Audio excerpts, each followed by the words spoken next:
Hi friends, എല്ലാവർക്കും ആലുവാസ് കിച്ചൻ്റെ പുതിയൊരു വീഡിയോയിലേക്ക് സ്വാഗതം. ഈ മഴക്കാലം വന്നു കഴിഞ്ഞാൽ പൊതുവെ വിശപ്പ് കൂടുതലായിരിക്കും. പക്ഷേ കറിക്ക് നമുക്ക് പറ്റിയ ഐറ്റംസ് ഒന്നും കിട്ടാൻ വലിയ സാധ്യതയും ഉണ്ടാവില്ല. മീനൊക്കെ വളരെ കുറവായിരിക്കുമല്ലോ. അപ്പോൾ ഇന്ന് എന്തായാലും പച്ചക്കറിയാണ്. പക്ഷേ നല്ല ടേസ്റ്റുള്ള ഒരു ഊണായിരുന്നു. അപ്പോൾ രാവിലെ പച്ചക്കറി വാങ്ങിച്ചു കൊണ്ടുവന്നപ്പോൾ ഞാൻ അതിലെന്തൊക്കെയുണ്ടെന്നൊന്ന് നോക്കിയതാണ്. നമുക്കും എല്ലാവർക്കും കഴിക്കണ ഐറ്റംസ് ഉണ്ടെങ്കിലാണല്ലോ വെച്ചാൽ കാര്യമുള്ളൂ. അപ്പം പറഞ്ഞു വിട്ട സാധനങ്ങളൊക്കെ കൊണ്ടുവന്നിട്ടുണ്ടായിരുന്നു. അപ്പോൾ ക്യാബേജ്, വെണ്ടയ്ക്ക അതൊക്കെ തോരൻ വെച്ചാൽ ഇവിടെ പൊക്കോളും. അപ്പോൾ ഞാൻ വിചാരിച്ചു ക്യാബേജ് തോരൻ വെക്കാമെന്ന്. പക്ഷേ മുരിങ്ങാക്കോല് വെക്കണമെന്ന് പറഞ്ഞതുകൊണ്ട് പിന്നെ അങ്ങനെ ആക്കാമെന്ന് വിചാരിച്ചു. അപ്പോൾ തലേ ദിവസം വാങ്ങിയ ഒരു കഷ്ണം കുമ്പളങ്ങ ഇരിപ്പുണ്ടായിരുന്നു. അപ്പോൾ ഒരു ചാറുകറി വെച്ചാൽ ചാറുകറിക്ക് ചാറുകറിയുമായി. പിന്നെ എല്ലാവരും കഴിക്കണ കറിയാകുമ്പോൾ നമുക്ക് പണിഭാരം കുറച്ച് കുറവുണ്ടാവും. അപ്പം ഞാൻ എന്തായാലും അതൊക്കെ ഒന്ന് അരിഞ്ഞെടുക്കട്ടെ. എല്ലായിടത്തും മഴയൊക്കെ എങ്ങനെയുണ്ട്? ഇവിടെ അത്ര വലിയ മഴ എന്ന് പറയാൻ ഇല്ല, എന്നാലും ഇടയ്ക്ക് ഇങ്ങനെ ചന്നം പിന്നൊക്കെ പെയ്യുന്നുണ്ട്. ഇടയ്ക്ക് നല്ല ശക്തിയിൽ പെയ്യുന്നുണ്ട്. 2-3 ദിവസമൊക്കെ ആയിട്ട് നല്ല വെയിലും ഉണ്ടായിരുന്നു. പിന്നെ കുമ്പളങ്ങ ചാറ് വയ്ക്കാമെന്ന് പറയണതൊന്നും വലിയ പണിയൊന്നും അല്ലല്ലോ. ചടപടേന്ന് കഴിയാവുന്ന കാര്യമുള്ളൂ. അരിഞ്ഞെടുത്ത് കുക്കറിലിട്ട് 2 വിസിൽ കൊടുക്കുകയാണ് ചെയ്തത് ഞാൻ. എന്നിട്ട് കലത്തിലേക്ക് മറിച്ച് എന്നിട്ടാണ് കറിയാക്കിയത്. പിന്നെ ഒരു മുരിങ്ങാക്കോല് റോസ്റ്റ് ചെയ്തായിരുന്നു. ഇവിടെ ഭയങ്കര ഇഷ്ടമാണ് അത് റോസ്റ്റ് ചെയ്യണത്. പിന്നെ ഇത്തിരി വെണ്ടയ്ക്ക മെഴുക്ക് പുരട്ടി ഉണ്ടാക്കി. തലേദിവസം ഉണക്കച്ചെമ്മീൻ വറുത്ത് വെച്ചിട്ടുണ്ടായിരുന്നു, അത് കുറച്ചുണ്ടായിരുന്നു. അപ്പം നല്ല കുശാലായിട്ടുള്ള നല്ല രുചിയുള്ള ഊണായിരുന്നു. പിന്നെ മീനും ഇറച്ചിയൊക്കെ വെക്കണതിലും എത്രയും നല്ല ടേസ്റ്റുള്ളൊരു ഊണ് തന്നെയായിരുന്നു.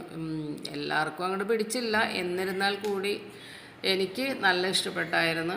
അപ്പോൾ പഞ്ചസാര പൊടിച്ചു വെച്ചിരുന്ന ജാറാണ് അത്. അപ്പോൾ എന്തായാലും മോര് കറിയിൽ ഒരു നുള്ളു പഞ്ചസാര ഇടാറുണ്ട്. അപ്പോൾ പിന്നെ അത് ചേർക്കേണ്ട. ആ ജാറ് കഴുകാതെ തന്നെ അതിലേക്ക് ഞാൻ ആവശ്യത്തിന് തേങ്ങയും 1 ടീസ്പൂൺ ജീരകം, ചെറിയ ജീരകവും വെളുത്തുള്ളിയും പിന്നെ കുറച്ച് തൈരും. അത് നമ്മുടെ അടുത്തൊരു വീട്ടിൽ നിന്ന് വാങ്ങണ തൈരാണ്, നല്ല തൈരായിരുന്നു. അപ്പോൾ അതും കൂടി ചേർത്ത് നല്ല പേസ്റ്റ് പോലെ അരച്ചെടുക്കുക, അല്ലെങ്കിൽ വെണ്ണ പോലെ അരച്ചെടുക്കുക. അത് അരച്ച് വന്നപ്പോഴേക്കും ചട്ടി പുകഞ്ഞ്. സ്റ്റൗ ഓഫ് ചെയ്തെങ്കിലും ചട്ടിയുടെ അടി ഇങ്ങനെ കത്തി നിൽക്കണം, തീ ഇങ്ങനെ ആളിക്കൊണ്ട് നിൽക്കുകയാണ്. സ്റ്റൗ ഓഫ് ചെയ്തിട്ടുണ്ട്. എനിക്ക് തോന്നുന്നു ഈ ചട്ടിയൊക്കെ ആകുമ്പോൾ നല്ല എണ്ണമയം ഉണ്ടാവുമല്ലോ. ഓഫ് ചെയ്തുകൊണ്ട് തന്നെ ഞാൻ കുക്കറിൽ നിന്ന് കുമ്പളങ്ങ ഉപ്പും മഞ്ഞൾപ്പൊടിയും ഇട്ട് വേവിച്ചതാണ്. ഒരു കഷ്ണം ഇഞ്ചി, കുഞ്ഞ് കഷ്ണം ഇഞ്ചി ചതച്ചിട്ടിട്ടുണ്ടായി. 5-6 പച്ചമുളകും കൂടി ഇട്ട് വേവിച്ചതാണ് കേട്ടോ. അത് ഇതിലേക്ക് ഈ ചട്ടിയിലേക്ക് മറിച്ചിട്ടുണ്ട്. കുക്കറിൽ തന്നെ ചെയ്താൽ മതി. ഇപ്പോൾ നമുക്ക് കുക്കർ കഴുകി വയ്ക്കാമെന്ന് കരുതിയിട്ട് ഞാൻ ഇതിലേക്ക് മറിച്ചതാണ്. അപ്പോൾ വേവിക്കാൻ വെച്ചതിൽ ഇച്ചിരി വെള്ളം കൂടുതലുണ്ടെന്ന് ഇത് ചട്ടിയിലേക്ക് ഒഴിച്ചപ്പോൾ മനസ്സിലായി. പിന്നെ ആ മിക്സിയുടെ ജാറ് കഴുകി ഇച്ചിരി വെള്ളം ഒഴിച്ചൊന്ന് ചുറ്റിച്ചെടുത്തിട്ട് അതും ഇതിലേക്ക് ചേർത്ത്. എന്തായാലും ഇത്തിരി ചാറോടുകൂടി തന്നെ ഇരിക്കുന്നതാണ് നല്ലത്. പഞ്ചസാര പൊടിച്ച ജാറിലടിച്ചത് കൊണ്ടാണോ എന്താണെന്നറിയില്ല, നല്ല ടേസ്റ്റ് ഉണ്ടായിരുന്നു ഈ കറിക്കിട്ടാ. നേരിയൊരു മധുരപ്പും ഒക്കെ ആയിട്ട് നല്ല രുചിയുണ്ടായിരുന്നു. അപ്പോൾ പിന്നെ തൈരിൻ്റെ പുളിയും പാകമായിരുന്നു കേട്ടോ. പുളി കൂടിപ്പോയാൽ അത്രയും ഇതുണ്ടാവില്ല. അപ്പോൾ ഒരാൾക്ക് കട്ടൻ ചായ വേണമെന്ന് പറഞ്ഞ് മണി 11:30 ആയിട്ടുണ്ട്. അപ്പോൾ ഒരു കട്ടൻ ചായ എടുത്തു കൊടുത്താണ്. പിന്നെ ഞാൻ ഒരു ഫ്രൈങ് പാൻ അടുപ്പത്ത് വെച്ചിട്ട് അതിലേക്ക് കടുകിട്ട് പൊട്ടിച്ച് മുരിങ്ങാക്കോലൊന്ന് റോസ്റ്റ് ചെയ്യാൻ വേണ്ടിയാണ്. 2 സവാള ഞാൻ നീളത്തിൽ അരിഞ്ഞെടുത്തിട്ടുണ്ട്. ചെറിയ സവാളയായിരുന്നു. സവാള കൂടുതൽ ചേർത്താലും നല്ലത് തന്നെയാണ്. വെന്ത് കഴിയുമ്പോൾ ഇങ്ങനെ പെരണ്ടിരിക്കും. മുരിങ്ങാക്കോലൊക്കെ ഇങ്ങനെ പെരണ്ടിരിക്കുമ്പോൾ നല്ലതാണ്. അപ്പം ഞാൻ എന്തായാലും 2 ചെറിയ സവാള നീളത്തിൽ അരിഞ്ഞ് ചേർക്കുന്നുണ്ട്. പിന്നെ അതിലേക്ക് ഇത്തിരി വെളുത്തുള്ളിയും ചതച്ച് ചേർക്കുന്നുണ്ട് കേട്ടോ. പിന്നെ കറിവേപ്പില ഉണ്ടെങ്കിൽ കറിവേപ്പില ഇട്ട് കൊടുക്കുക. വേഗം വാടിക്കിട്ടാൻ വേണ്ടി വേണമെങ്കിൽ ഉപ്പിട്ട് കൊടുക്കുക. ഒന്നങ്ങോട്ട് വാടിക്കിട്ടിയാൽ മതി. കാരണം എന്താണെന്ന് വെച്ച് കഴിഞ്ഞാൽ നമ്മൾ മുരിങ്ങാക്കോല് ഇതിൻ്റെ അകത്തേക്ക് തന്നെയാണ് ഇടണത്. അപ്പോൾ എല്ലാം കൂടി വെന്ത് കിട്ടിക്കോളും. ഇനി ഞാൻ എരിവുള്ള മുളക് പൊടിയും ഇത്തിരി കാശ്മീരി മുളക് പൊടിയും മഞ്ഞൾപ്പൊടിയും ഒരു നുള്ളു പെരുംജീരകത്തിൻ്റെ പൊടിയും 1 ടീസ്പൂൺ മല്ലിപ്പൊടിയും ചേർക്കണ്ടിട്ട് അതിലേക്ക് ഒരു നുള്ളു ഗരം മസാലപ്പൊടിയും കൂടി ചേർക്കുന്നുണ്ട്. മസാലകൾ ഒരുപാട് ചേർക്കാതിരിക്കുന്നതാണ് നല്ലത്. കാരണം അപ്പോഴാണ് മുരിങ്ങാക്കോലിൻ്റെ തനത് രുചി നമുക്ക് കിട്ടുള്ളൂ. അല്ലെങ്കിൽ മസാലയുടെ ഒരു ടേസ്റ്റായി പോവും. അപ്പോൾ അതെല്ലാം കൂടി ചേർത്തിട്ട് ഇതുപോലെ ഇളക്കി കൊടുക്കുക. അതിനുശേഷം നമ്മൾ നന്നായിട്ട് ഇങ്ങനെ ഞാൻ ചീമ്പിയാണ് എടുക്കാറ്. അത് നന്നായി കഴുകി അതും ഒരു തക്കാളിയും കൂടി ചേർത്ത് കൊടുത്തിട്ടുണ്ട്. 1/2 ഗ്ലാസ് വെള്ളം കൂടി ഒഴിച്ച് നല്ല പോലെ മിക്സ് ചെയ്യുക.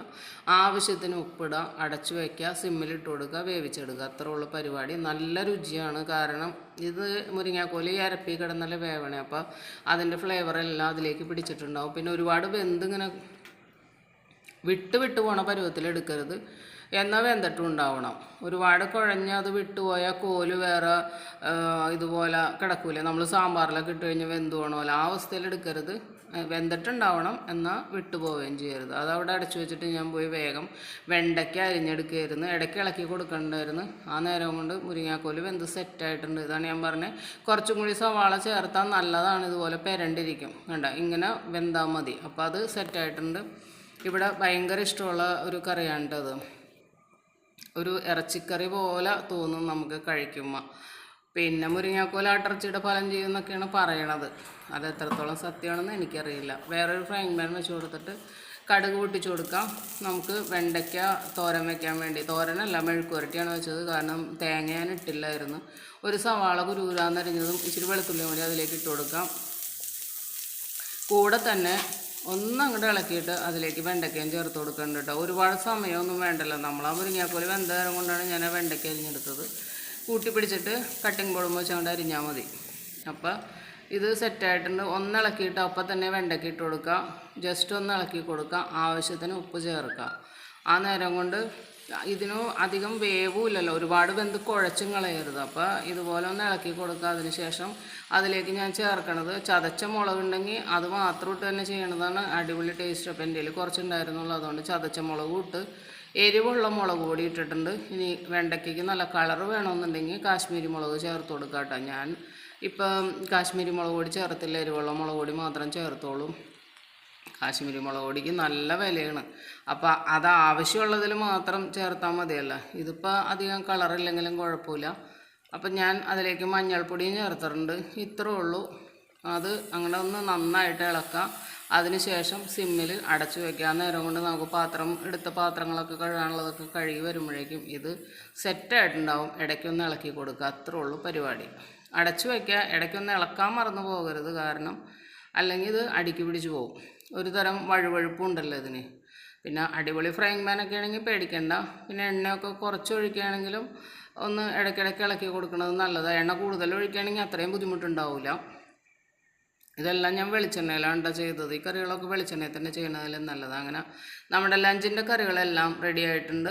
നിങ്ങൾക്കും ഇഷ്ടപ്പെട്ടെന്ന് വിശ്വസിക്കണം. നല്ല രുചിയുണ്ടായിരുന്നു. ചോറിൽ ചേർത്ത് കുഴച്ച് എല്ലാവരും നന്നായിട്ട് കഴിച്ച്. നിങ്ങൾ മുരിങ്ങാക്കോല് ഇങ്ങനെ ചെയ്തിട്ടില്ലെങ്കിൽ ഒന്ന് ചെയ്ത് നോക്കട്ടെ. അടിപൊളി ടേസ്റ്റാണ്. എന്തായാലും വേറൊരു വീഡിയോയുമായി വീണ്ടും കാണാം.